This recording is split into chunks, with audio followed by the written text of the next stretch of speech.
Hi, everybody, and welcome. My name is Suzanne Longstreet, and I'm a mindset and success coach with Success and Clarity. And I'm here today to interview my friend who I've known since 2012, Carolynne Malinowski of Easy Bite. Welcome, Carolynne. Thank you. So good to see you, Suzanne. I'm happy to be here. So tell us first about Easy Bite and what it is. Easy Bite is a company that I started a few years ago. It started because I am the mom that has the big mom calendar on the fridge. And I would say, who's got soccer, who's got lacrosse, who's got swimming, and what food do I need to buy, and what dinners do I need to prepare? And I'd write it on the calendar on the fridge. I had a few moms that would come over for after school and while we're all taking care of our kids together in our kitchen, and I would have numerous individuals look and say, oh my gosh, you are so organized. How do you do this? Which started me saying, this is so easy. What are you talking about? Doesn't everybody do this?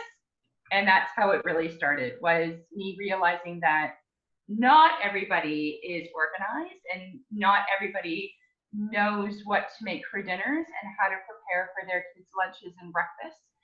And I think most importantly, what I learned is not everybody goes to the grocery store with a list. And that list is the most, it's my Bible, right? Because otherwise you go to the grocery store, you just start doing this. You're just pulling stuff into your basket. You come home and you think, I have nothing to make. I have no dinner to make. And full transparency, I've been a client of Carolynne since 2012 and know her process and her formula. She has saved me thousands of dollars every year. And better than that is I no longer throw out food. So Carolynne, talk to us a little bit about how you save people money, like me.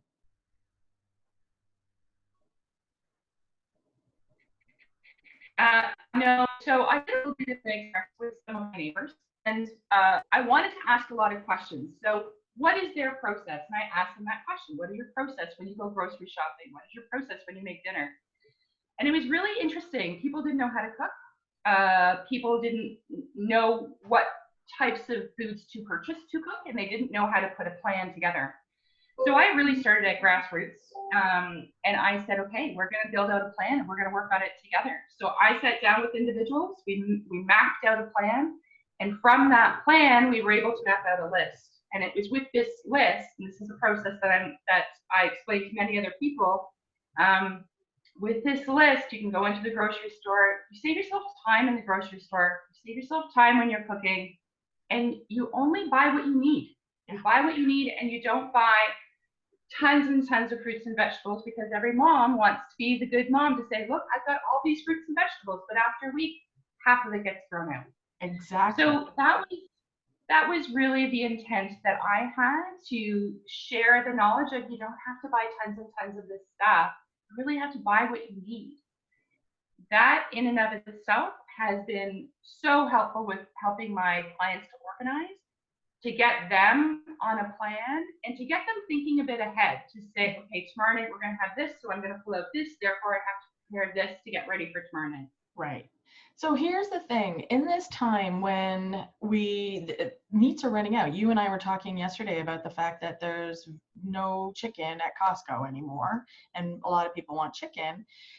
What can we do with the other kinds of meats? What do you suggest, or how do you suggest that we manage in this time with limited, or how do you suggest? What do you suggest we do? Great question, because I think everybody is in that.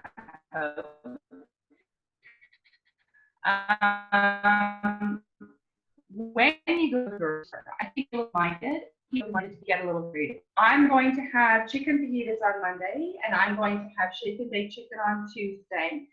You really have to get a little creative to go into the grocery store and have your list. However, if there's no chicken, if there's no pork tenderloin, you have to be a little flexible. There are some meats that not everybody wants to purchase in mass supplies. And one thing that I have noticed that they don't want to purchase in mass supply is beef, is stewing beef in particular. What do you do with beef? So my mother-in-law bought me 3 pounds of stewing beef, and all I could think of is, I can't eat all this beef stew. I can't do it. So it's a matter of figuring out what can you do with it. So I'm taking these stewing beef, I'm going to chop it into fine pieces. And the other piece too, you don't want to go to the grocery store often. So you have to think about how you're going to make each of these things stretch. A small package that would normally not feed my family of 4, I'm going to make it feed my family of 4 because I'm going to have it stretch out. Take those chunks of beef that you would normally not cut up and cut them thinner.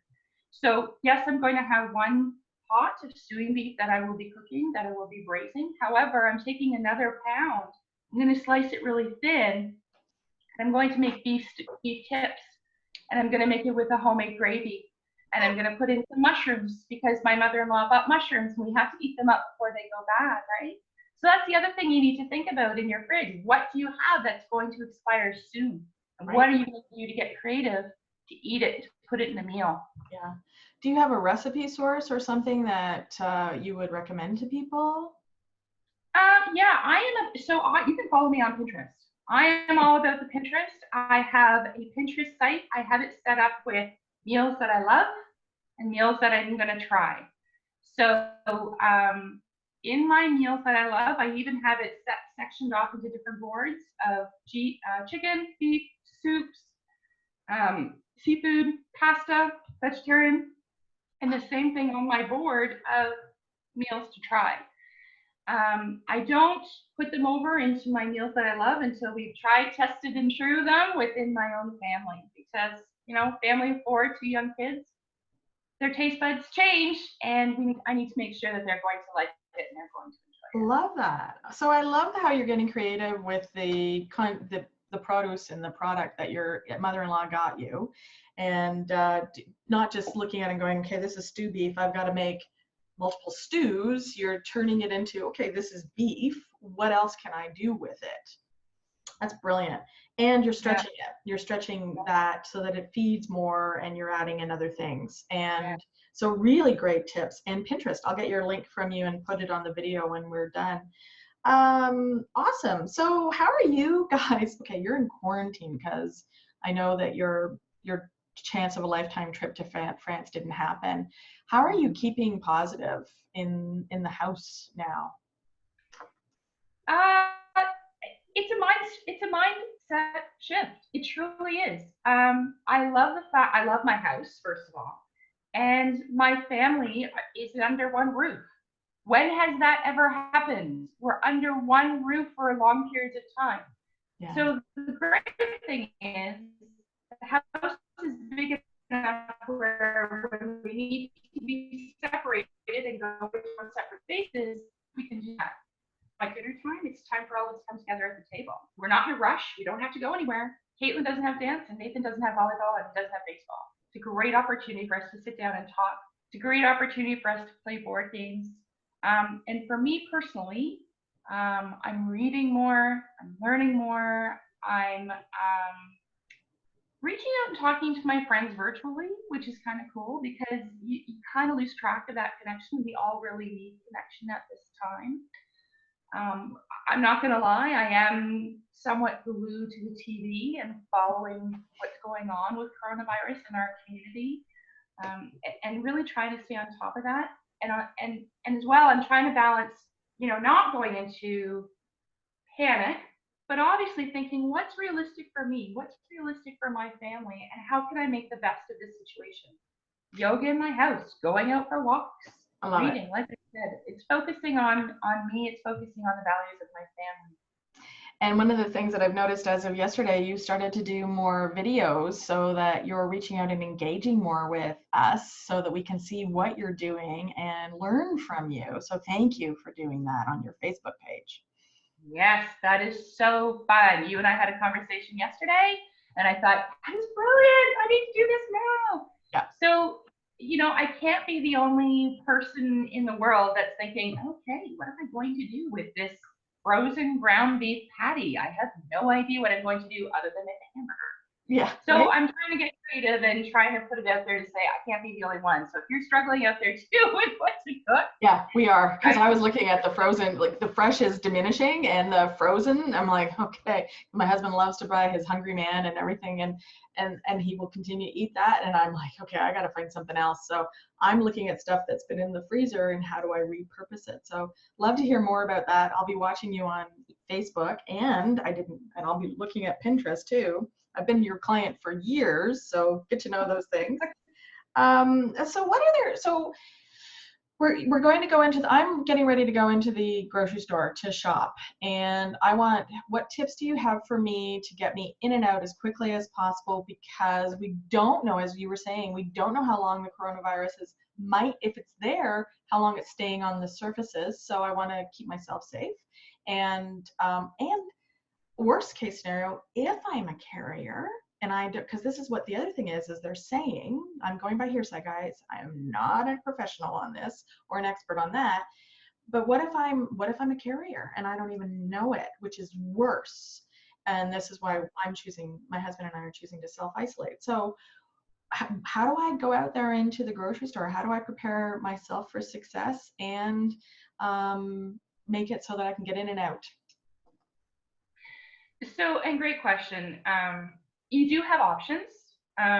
There are different apps out there. So if you are choosing to self-isolate and you don't want to risk going into the community, and you don't want to risk going into your grocery store, there are apps that are available so that you can go online. There's Instacart. There is different apps within your community grocery store where you can order online, and either they will drop it off to you and they will put it on your porch for you, or you can actually drive to your grocery store, open up your back lid, and they can just put all the groceries in the back of your car and away you go. So that is one option that a lot of people are choosing. If you want to go into your grocery store and that is not resonating with you as a solution to grocery shop, sanitize before you go in. They are preaching about it, they're talking about it, hand sanitizing. Make sure you use your hand sanitizer before you go in. Make sure you hand sanitize the cart and anything that you're touching. You do want to make sure that you are going in and out fairly quickly. Practice your social distancing. 6 feet, that is what they are recommending, is 6 feet. When you look at something and you think, do I want it, don't I want it? Try not to kind of pick things up and look at it and put it down, and pick things up and look at it and put it down. Look at it. Think in your mind, do I want that? Yeah, I think I do. Pick it up, put it in your cart. And check my list, as you say. Go in with your list. It is, coming back to that whole thing as to how Easy Bite first started. Go to your list. Build out a list before you go to the store. What do you need? You have to have eggs. You have to have milk. What are your priorities that you have to have, and go into the store and get those priorities? Anything else, get a little creative. You want to buy some fresh chicken. Maybe they only have frozen chicken. You want to buy fresh salmon. Maybe they only have Captain Highliner. Pick it up and think of it as an opportunity to get creative. Love that. Thank you. That's welcome. Great. Thanks, Carolynne. Hey, anytime. It's been fun, and it's good to see you. And watch for I'm going to post this on YouTube and send it out into the world. So share, like, and subscribe. Thanks everybody for listening. And this is Carolynne Malinowski of Easy Bite and Suzanne Longstreet, successandclarity.com. Thank you. I'll talk to you soon. Bye. Okay.